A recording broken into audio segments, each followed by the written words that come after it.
Halo Karten Squad, kembali lagi di YouTube channel Karten Taktikal di Karten Talk, menginspirasi dan memotivasi. Hari ini sangat spesial sekali karena hari ini kita kedatangan tamu yang luar biasa, jauh-jauh dari luar pulau, di pulau Sumatera. Jadi kita di Jawa nih. Tahu kan Karten Squad kan kalau Karten di Bandung, kita kedatangan jauh-jauh dari Padang, terbang menuju Bandung hanya untuk eh, mendengarkan semua cerita motivasi dari abang kita ini, salah satu brand ambassador dari Karten Taktikal yang ditunggu-tunggu oleh follower kaum hawa tentunya bang. Wah ini banyak sekali request, kapan dong Bang Duha muncul di YouTube-nya Karten. Sebenarnya sering banyak, tetapi pengennya lebih dekat lagi. Hari ini Karten Taktikal akan mewujudkannya. Kita perkenalkan diri dengan Bang Duha. Selamat siang Bang. Sehat Bang? Alhamdulillah. Alhamdulillah sehat. Boleh perkenalkan diri Bang? Silakan Bang.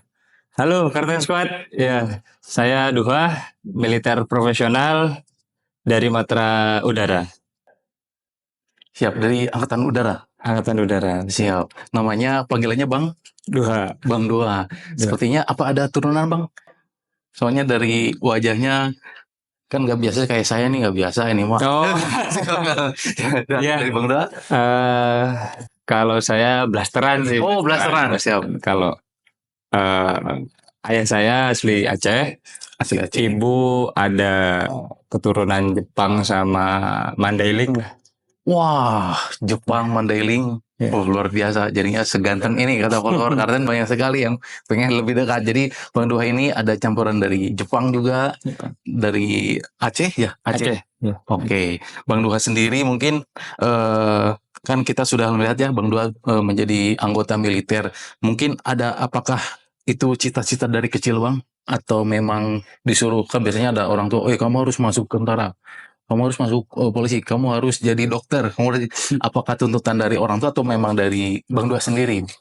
Kalau paksaan dari orang tua sih sebenarnya enggak. Orang tua siap. saya pada prinsipnya beliau support apapun yang dicita-citakan oleh anak-anaknya. Terinspirasi dari basicnya saya memang hobi atau suka dengan tantangan, terus suka traveling atau berpetualang gitu ya. Waktu saya kecil, kebetulan saya tinggal di daerah konflik lah, di daerah konflik. Jadi saya kecil itu sering melihat tentara-tentara yang ditugaskan di sana. Dari kesehariannya, terus dengan terlihatnya kan mereka, wah kayaknya tentara ini nggak ada capeknya gitu kan, Siap. semangat terus dengan situasi dan kondisi apapun mereka siap gitu kan. Bahkan mereka istilahnya jauh dari keluarga pun mereka mentalnya sudah siap gitu kan. Jadi saya terinspirasi, wah kayaknya nih hal yang perlu saya coba nih gitu. Nah, dari situ mulai saya cari informasi tentang kemiliteran, bagaimana sih bisa menjadi seorang militer itu dengan karakter seperti itu, apa yang harus saya siapkan. Saya cari-cari informasi, termasuk saya juga nanya-nanya langsung kepada tentara yang bertugas saat itu. Dari situ saya dapat informasi, dari sedikit cerita-cerita mereka, mulai timbul penasaran. Wah kayaknya seru nih gitu kan. Dari situlah saya termotivasi dan punya tekad, wah kayaknya saya harus ikut tantangan ini nih. Iya, harus bergabung nih bersama militer kan. Teman-teman saya nih sangat antusias sekali gitu kan. Jadi begitu ada pembukaan TNI Angkatan Udara saat itu, mereka mendaftar, terus saya diajak, ayo sama-sama. Pengen tahu nih Bang, kenapa memilih Angkatan Udara gitu Bang? Soalnya balik lagi karena hobi saya itu traveling, jalan-jalan. Iya siap. Jadi kebetulan dulu juga saya itu kecilnya itu seorang pengembala sapi. Oh, siap. Yang waktu ada di video kartun itu yang Iya, Bang Teo. betul, Oh, betul, siap, siap, siap. betul. Dulunya itu saya seorang pengembala sapi. Jadi di saat teman-teman seusia saya dulu mempunyai kesempatan untuk bermain, nah saya setelah pulang sekolah itu ada tugas dari orang tua saya untuk melaksanakan sapi ya. ya mengembala sapi, punya keluarga lah Siap. gitu kan pada intinya. Nah, area tempat saya gembala sapi itu berdekatan dengan pangkalan militer Oh, Angkatan Udara udara, di siap. daerah saya. Jadi pada saat itu saya sering melihat pesawat-pesawat militer untuk take off landing di situ, bermanuver di daerah situ. Jadi mulai timbul penasaran lagi saya kan melihat eh, bagaimana sih ini pesawat ini bisa bisa seperti itu, manuver seperti itu. Terus mulai saya cari informasi, ternyata memang di Angkatan Udara itu mobilitasnya tinggi gitu. Oh, Artinya siap, siap. dalam satu hari aja itu pesawat bisa move beberapa daerah atau beberapa tempat. Siap. Kan. Mulai timbul kayaknya nih Angkatan Udara nih Rasa penasarannya. ya rasa penasarannya wah kayaknya pengen lah nih jadi Angkatan Udara. Siap. Seperti itu. Oh, berarti waktu itu Bang Dua daftarnya di mana? Di kota Aceh. Oh, di Aceh. Di Aceh. Oh, di Aceh ada Di Aceh. pembukaan langsung karena temen ini. Betul. Oh, karena kita baru itu juga ya, Bang Dua dulu mudanya menggalau sapi juga ya. Iya. Berarti taat sama orang tua. Cuma biasanya kalau masih muda disuruh nih, nanti dulu nanti. Ya sebenarnya namanya anak muda ya dibilang terpaksa ya terpaksa juga gitu kan. Terpaksa memang harus. Tapi setelah saya melaksanakan pendidikan di TNI, di pendidikan militer saya, ilmu gembala sapi ini ternyata kepake. Oh ya, contohnya apa? Ya contohnya kalau misalnya saat hujan kita harus berlindung siap. seperti di tumbuhan-tumbuhan di hutan yang bisa kita makan. Oh iya, itu betul Bang. ilmu-ilmu saya waktu Mengembala sapi itu kepake. Jadi kalau misalnya situasi hujan kita harus melewatin jalan seperti apa, kita cari napak ke permukaan yang lebih keras gitu, jangan sampai kita terpeleset dan lain-lain. Itu ilmu waktu saya gembala dan itu juga saya tularkan ke teman-teman seangkatan saya waktu saya pendidikan. Wah, jadi kalau bisa dibilang Bang Dova basicnya udah dapat, mau survival udah siap karena waktu menggembalakan sapi udah tahu nih tumbuhan mana yang dimakan, medannya seperti apa, jadi mungkin pasti lulus dengan sempurna. Dilepas di hutan ya Bang, kalau nggak salah ya, kalau dilepas di hutan, nggak dikasih paling logistik itu seadanya ya Bang. Seadanya. Iya. Mungkin apa ya, alat senjata tajam, pisau mungkin ya, hanya pisau dan garam kalau nggak salah. Iya, betul. Dan itu di hutan berapa hari dibiarin, akhirnya bertahan hidup luar biasa. Mungkin Bang di TNI Angkatan Udara ini Abang udah berapa lama gitu? Sudah lebih dari 10 tahun. Udah 10 tahun. Iya. Nah, mungkin di Indonesia sudah berapa kali pindah ke kota-kota nih kalau boleh tahu? Ya lumayan lah, lumayan beberapa kota. Ya, berarti pas pulang ke kampung ada pernah ditempatkan di Aceh lagi? Belum. Oh, belum. Oh, sekarang kan Abang di Padang ya? Iya. Sebelum di Padang di Jakarta pernah, di Jogja pernah, di Bogor juga pernah. Jadi mungkin ada suka dukanya ya Bang ya. Oke Bang, mungkin tadi di Angkatan Udara berarti ada sosok nggak Bang yang di Angkatan Udara yang menjadi inspirasi gitu, selain tadi melihat tentara atau teman, mungkin dari Angkatan Udara yang wah ini keren nih.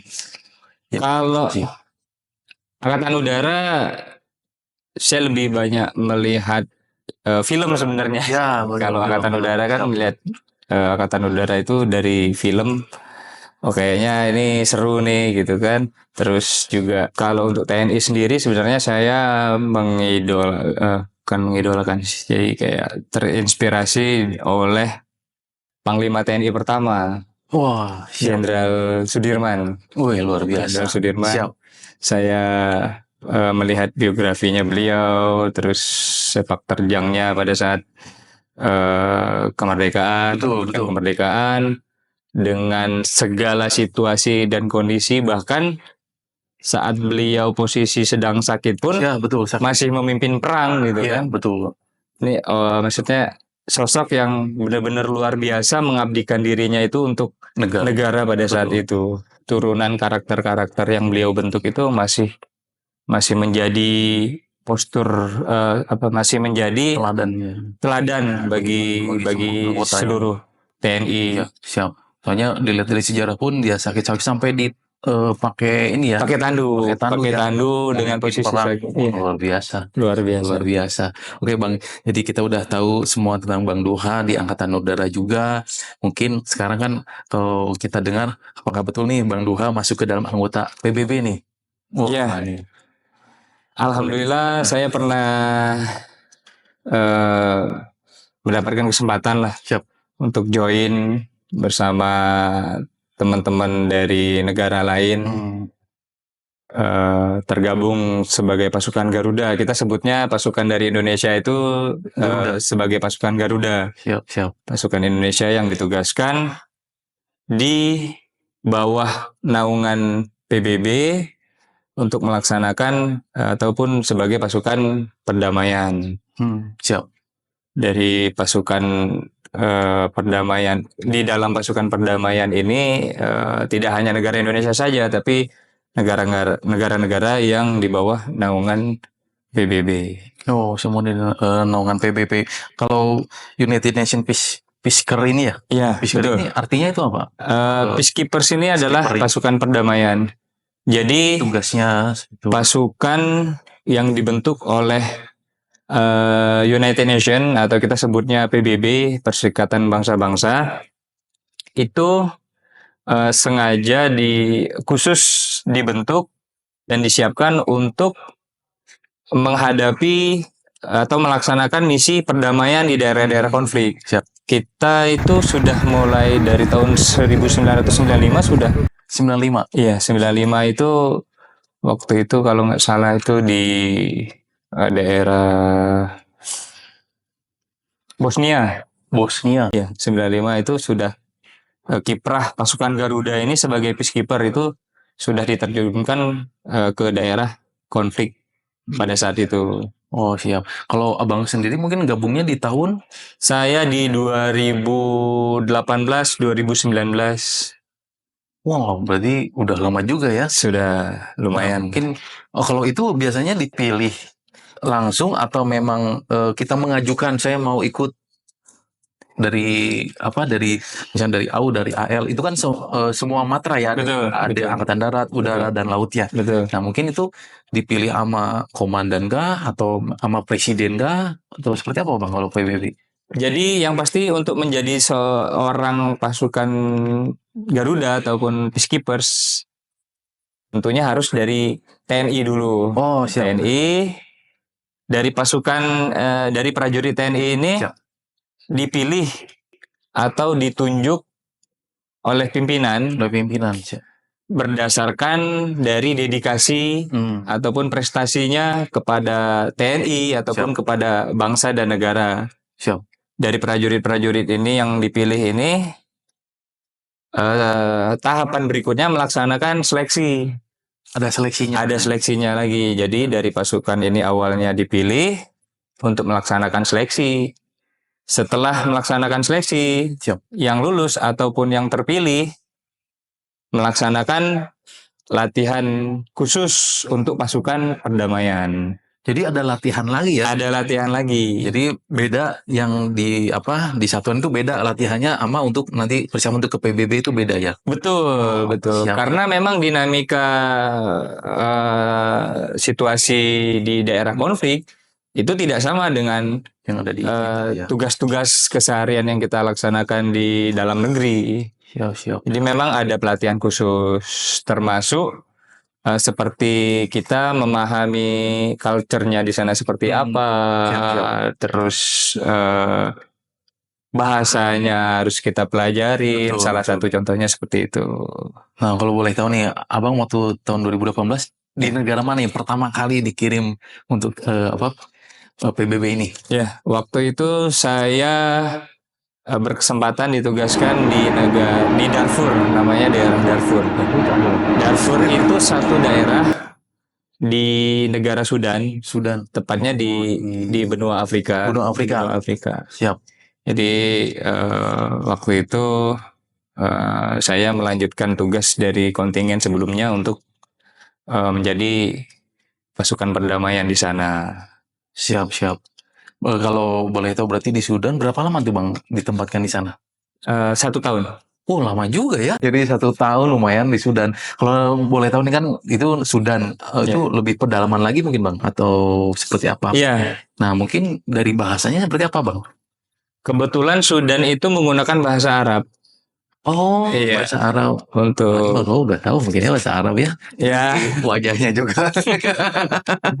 Siap. Jadi dari sana bahasa Arab. Oh, kalau bahasa Inggris? bahasa Inggris tetap kita sebagai pasukan perdamaian Harus bisa ya. harus minimal paham lah bahasa Inggris itu minimal. Dan memang waktu tahapan seleksi itu ada Tes bahasa Inggris.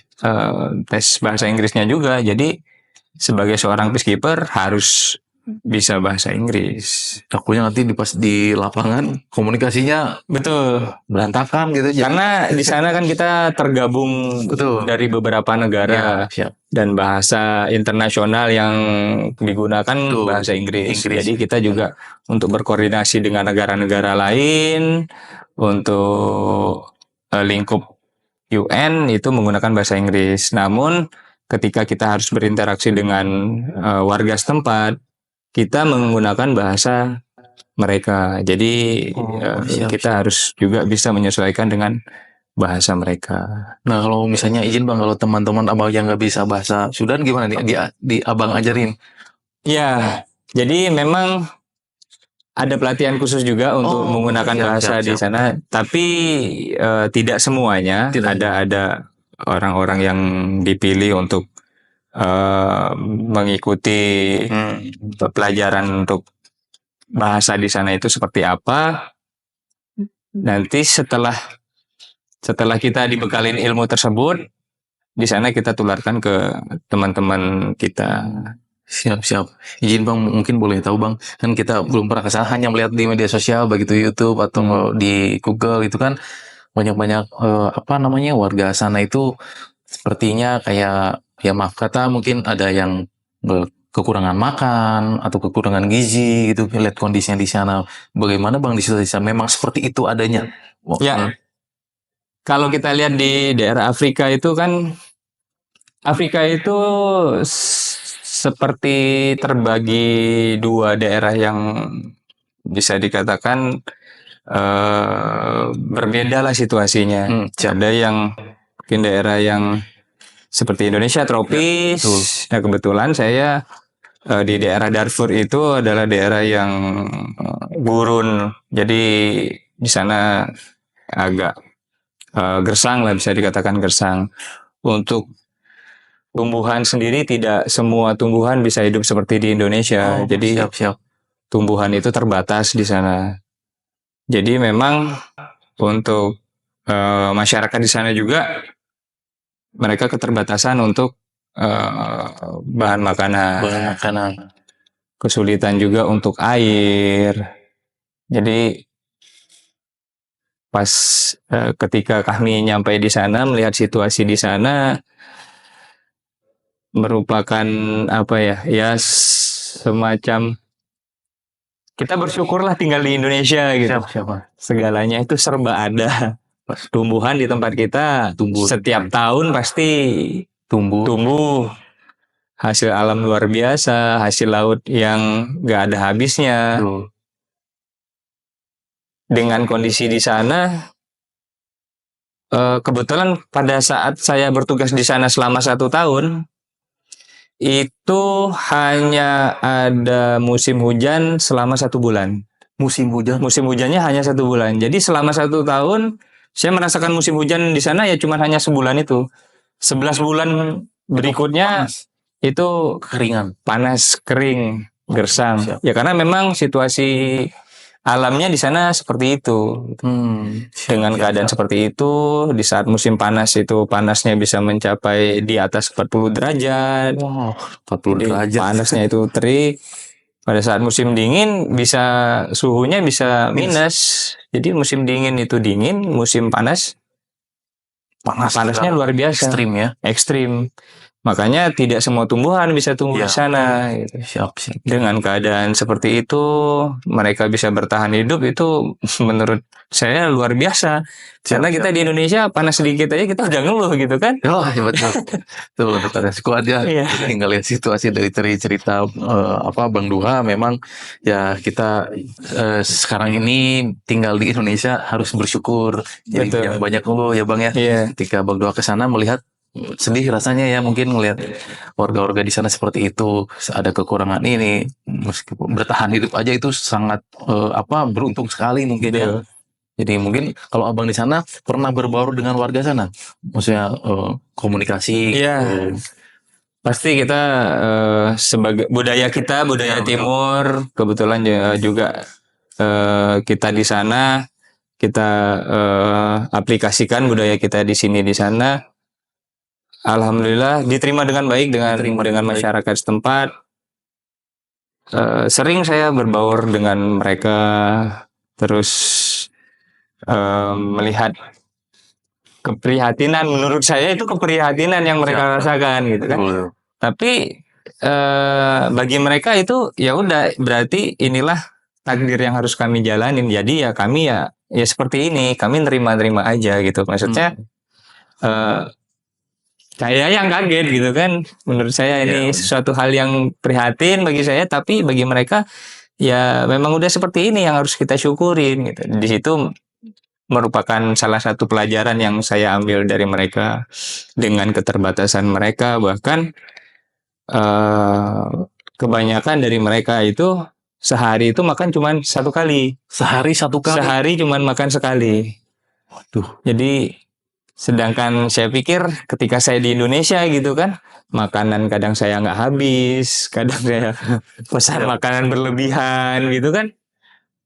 Dengan keadaan di sini kayaknya wah, memang kurang bersyukur saya.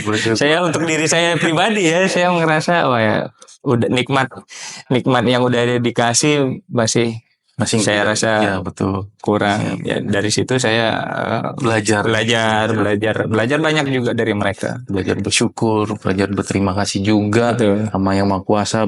Kita berbeda melihat orang yang kesusahan ya Bang ya. Lebih susah dari kita banyak sekali berarti di sana ya Bang. Jadi untuk Karten Squad tetap selalu bersyukur dengan keadaan kita di Indonesia ini.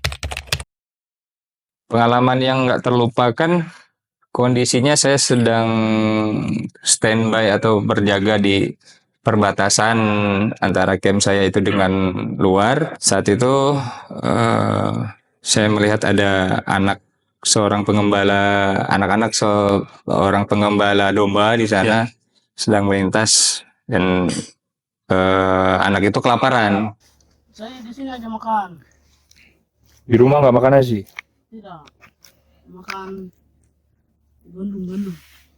Carten's tactical, always forceful.